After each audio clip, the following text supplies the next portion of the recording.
My health summative focus statement was, how might marijuana have an impact on teenagers' lives? So, yes, marijuana impacts the lives of multiple teenagers with peer pressure and addiction, including me. So I chose this topic because I myself have been seeing a lot of my friends on social media getting involved with marijuana, and I wanted to see if other teenagers have noticed the same thing.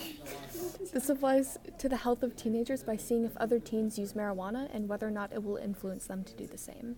So let's get a recap of how marijuana can affect you. Some physical effects are having dry mouth, nausea, dry or red eyes, heart and blood pressure issues, lung problems, headaches, and dizziness, numbness to pain, hallucinations, depression, and problems performing sexually. With this many physical problems, it amazes me that multiple teens choose to risk these effects on their bodies.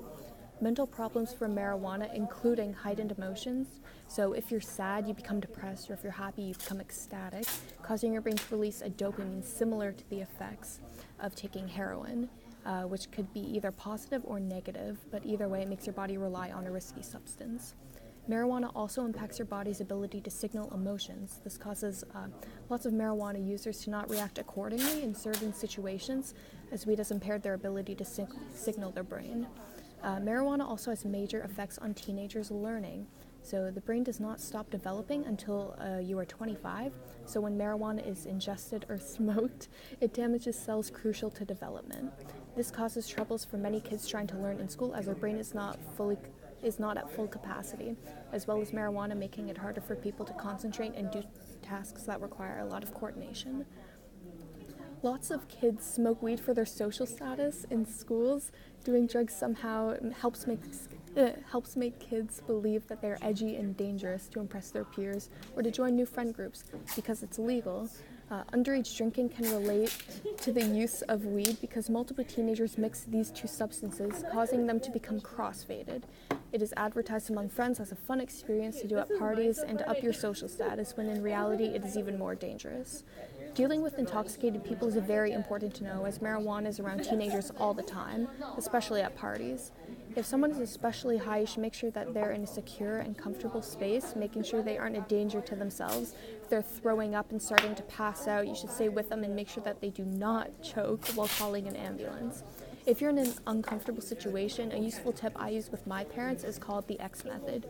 So the X method is an agreement between me and my parents and I, that if I'm ever in a situation where I want to leave, however, I don't want to be rude or forced to stay, is that I can text them the letter X.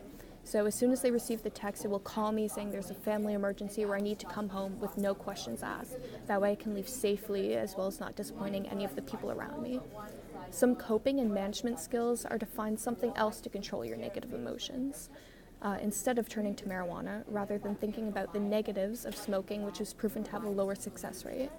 When you quit, you'll have to mentally prepare yourself for future situations where you will have to say no to marijuana, even around your friends.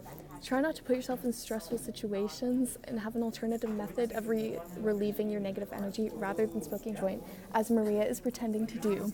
Thank you, Ms. Holman. In order to get some primary statistics, I put a poll on my Snapchat story using SurveyMonkey, and the first question was, do you use marijuana? So 25 people said that they smoke it often. 17% said not often, so once, twice a month. 23 people said I've tried it, and 35 people said that they've never tried it. So the next question was, do you know a teenager who uses weed? And then 87 people said yes, multiple.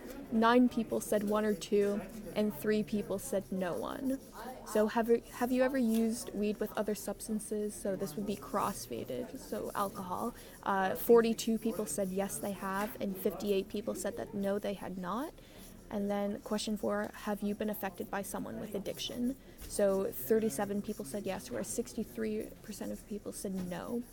And then question 5, which is the last question, which was, are you aware of all the effects weed has on teenagers?